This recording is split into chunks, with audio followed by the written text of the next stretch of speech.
Welcome to Talking Technology with NCBI Labs, where we believe that technology is the single greatest enabler for people with sight loss and all disabilities. If you are interested in the latest technology news, products, and innovations, then you've come to the right place.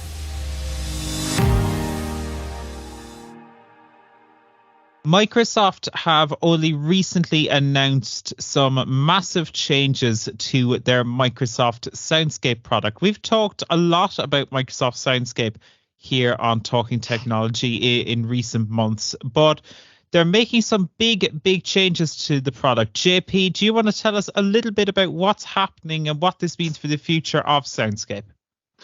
Yes, of course, David. So it was announced this month by Microsoft that as of January 3rd, 2023, so next month effectively, its very popular Soundscape app will no longer be available to download from the Apple App Store, and that existing installations will stop working at the end of June next year, end of June 2023. Just to give us some background into the Soundscape app. So this app was made available for the iPhone, launched 6 years ago, and in Ireland it was launched in August 2021. Interestingly, we actually helped co-launch this app on one of our previous technology podcasts. It got a lot of traction at the time, and it's very popular in the sight loss community. In terms of how it works, it's using 3D audio technology to enhance your awareness of what's around you, and in turn helps you get around and explore your surroundings. So as you walk, key points of interest and your own save locations are called out automatically as you pass by them.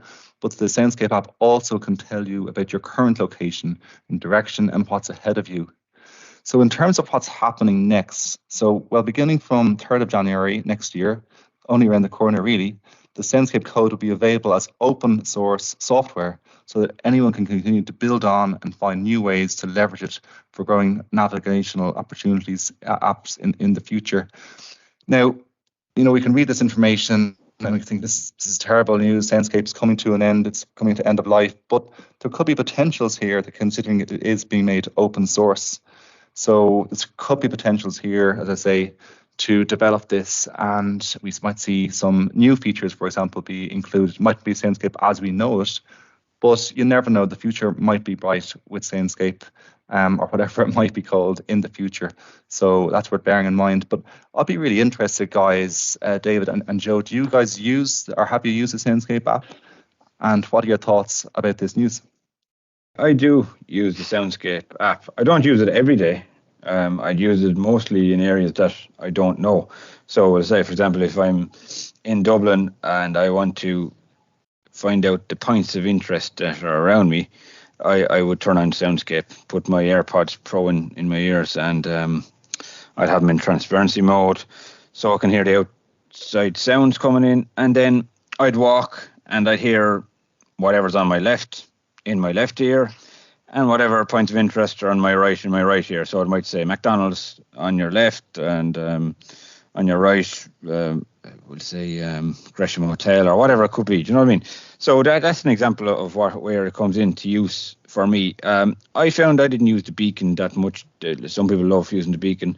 But I think as a point of interest finder, and the fact that it tells you in different ears, that's where I thought it stood out from the rest. And the 3D sound was a great kind of opener for me.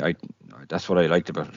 How do you feel about the fact that it is at least ending in its current form?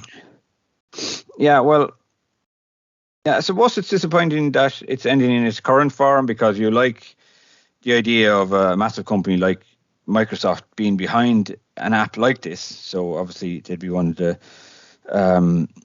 richest companies in the world, and it's good to have a company with money behind them researching projects like this. But on the other hand, they have made it open source, and we'd be hopeful and optimistic that some other navigation or mobility apps might put this software inside their apps and maybe make their own apps a little bit better. And just give an example, maybe Apple Maps or Google Maps or whatever, maybe somebody else will just make a new one. But Microsoft always made a point of calling this a research project. So maybe they've come to the end of the research project, and now it's time to pass it on for the greater good. That's what is my hope. Yeah, we can certainly hope so. I noticed in their press release that they say that this is what they call, they don't call this like the end of Microsoft Soundscape. What they're calling this is the next phase of that research and development project. So it's certainly an interesting way to put it in many respects, isn't it? Yeah, exactly. And I think the fact that it was very popular means the app was good. And there's no way the blind community are going to let an app that was very popular and good for their independence and mobility go, if you know what I mean. So they will push maybe for other companies to take it on, or advocate for other companies to take it on, and maybe even some programmer out there might turn it into their own version of an app. Do you think this will lead to a resurgence of the likes of, say, Lazarillo, for example? Yeah, Lazarillo done something similar, and you could pinpoint points of interest of your own. Maybe it could be some similar to Soundscape, possibly maybe steps down or a dangerous pole that you might have kept bumping into, or overhanging branches, and so it had a similar idea. And of course, maybe after is it June? I think it's June next year. Maybe after June next year, we mightn't have any choice, because there is that possibility nobody will have taken up the offer of using the open source software. And then you will have to turn back to Lazarillo. Some people still love using Lazarillo over Soundscape, by the way, so it's a personal preference as well. Yeah, I think it might come to the resurgence of Lazarillo, and then Lazarillo might take some ideas from Soundscape and introduce it in their app. Yeah, for sure. It's interesting. We had only last week, we had a Christmas party down here in the Cork office at the NCBI, and we were going to a restaurant in the city that I'd never been to before. But what I did was I set it as a beacon, and I found it, it made it much easier to navigate. I got basically to the door, and from the door I was spotted. And that is a game changer for people who have sight loss and who mightn't be able to read signage, or may not be able to navigate as effectively as someone with full vision. But it is an interesting one that we're going to need to wait and see. I think it is ultimately, it's a shame in a sense that, as you said, Joe, that Microsoft isn't going to, be throwing money at this project going forward. But we can certainly hope. I think if they were,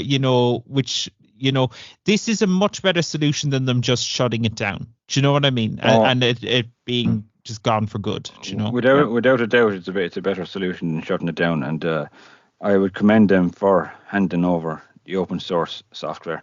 And the fact, I suppose, that you could use Siri shortcuts with Soundscape, that made a big difference for me. And hopefully that's part of the open source software going forward as well. There's not that many other apps out there that use Siri shortcuts to the same extent that Soundscape did. So if I did find somewhere where I wanted to set a Soundscape marker, I could just say, "Hey Siri, set marker." You know what I mean? And it gave me the choice to give it a different name or use the default name, and click done. So I just found that a really useful feature as well. So look. Hopefully, as we said, it'll move forward in the right direction for us. Absolutely. Changes, but not necessarily bad changes, just changes, and we'll have to wait and see. JP, how do you feel about it? It's a change for sure, but is it necessarily a bad change? What do you think? I don't think it. I think you made that important distinction. This isn't the end of Soundscape. It hasn't been discontinued. Rather, it's been made open source. And I'd like to think that this presents a good opportunities for someone to come in and perhaps incorporate the features that people have come to love in Soundscape in maybe an existing tool, or create something brand new. And who knows? So I think the future could be bright with Soundscape, and I'm really looking forward to seeing where we go, where the app goes going into next year. Yeah, I'd be very surprised if it ceased being used, or we didn't hear any more about Soundscape. it'll be a curious situation to see as well, JP, if the open source software will have to be used on Bing Maps, or is it Microsoft Bing Maps, I think they call it, and can it be opened up to be used on Google Maps, for example? Because there is situations where I found some of the Bing Maps might have been slightly out of date, and Google Maps are a bit more up to date. So that'll be an interesting one to follow as well. Can it be used on other maps like Google Maps and Apple Maps? That's a good point. Sure. Yeah. Well, interesting changes ahead for sure. But as we said, it's not necessarily the end of Soundscape. It might be the end of Soundscape as we know it, but we'll have to wait and see. Lots of changes on the road for 2023. Thank you for listening to this NCBI Labs Talking Technology clip. If you want to listen to full episodes of the podcast, you can find them here on our YouTube channel, on your podcast app of choice, or on the My NCBI Smart Hub.